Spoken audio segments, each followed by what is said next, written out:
যেমন আমি একটা সংখ্যা লিখলাম 4, আরেকটা সংখ্যা লিখলাম আমরা এই যে 15। আচ্ছা, একটু ফলো করেন। আমরা 4 এর যদি উৎপাদকগুলো দেখি তাহলে পাবো 1, তারপরে 2 এবং 4।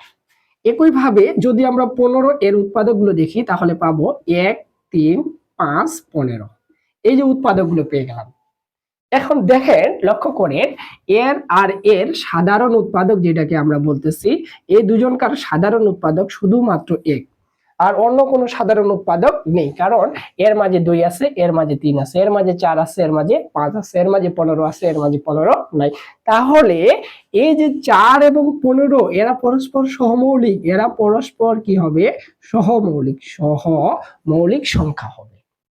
এখন অনেকেই গোলমাল করে ফেলে যে 4 মৌলিক না, 15 তো মৌলিক না, তাহলে এরা সহমৌলিক কেন? কারণ তারা সহমৌলিকের সংজ্ঞাটাই জানে না, এই জন্য এই ভুলটা করে থাকে। ঠিক আছে, আমি যদি দেখি যে 2 এবং 3 এরা পরস্পর সহমৌলিক কিনা, 100%, কারণ এর উৎপাদক হলো 1 আর 3, আর এর উৎপাদক হলো 1 আর 2। এদের দুজনকার সাধারণ উৎপাদক শুধুমাত্র 1, তাহলে এরাও সহমৌলিক সংখ্যা হবে, এরাও সহমৌলিক সংখ্যা হবে। আমি যদি আরো দেই যে এখানে লিখলাম আমরা 12 আর এখানে লিখলাম আমরা 25, 12 এবং 25 তারা পরস্পর সহমৌলিক কিনা, তখন আপনারা কি করবেন?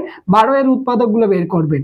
1, 2, 3, এরপরে 4, এরপরে 6, এরপরে 12, এবং 25 এর উৎপাদকগুলো বের করবেন। কেমন?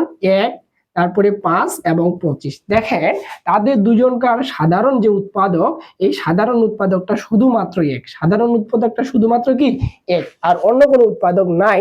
তাই আমরা 100% বলতে পারি যে 25 এবং 12 এরা পরস্পর সহমৌলিক সংখ্যা, সহমৌলিক সংখ্যা। যদি এটা দেই যে 20 এবং 45, 20 এবং 45 তারা সহমৌলিক কিনা, তখন 20 এর উৎপাদক বের করবেন। 1, 2, 5, 10, এরপরে 20। এই যে 20 লিখলাম। 45 এর উৎপাদক বের করব।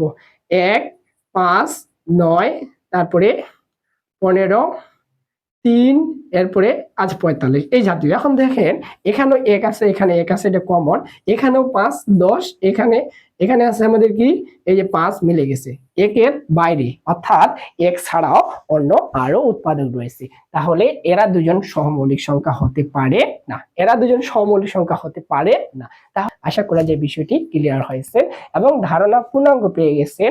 সহমৌলিক মানে যে সংখ্যা দুটি থাকবে সে সংখ্যা দুটি মৌলিকও হতে পারে, যৌগিক হতে পারে, কিন্তু তাদের দুজনকে যখন আমরা একসাথে কম্বাইন করব, সেখানে শুধু 1 ছাড়া অন্য কোনো সাধারণ উৎপাদক থাকতে পারবে না। যাই হোক, ধন্যবাদ। যদি ভিডিওটি ভালো লেগে থাকে তাহলে অবশ্যই শেয়ার করে অন্যদের দেখার সুযোগ করে দিবেন। আজকে এই পর্যন্ত। আসসালামু আলাইকুম।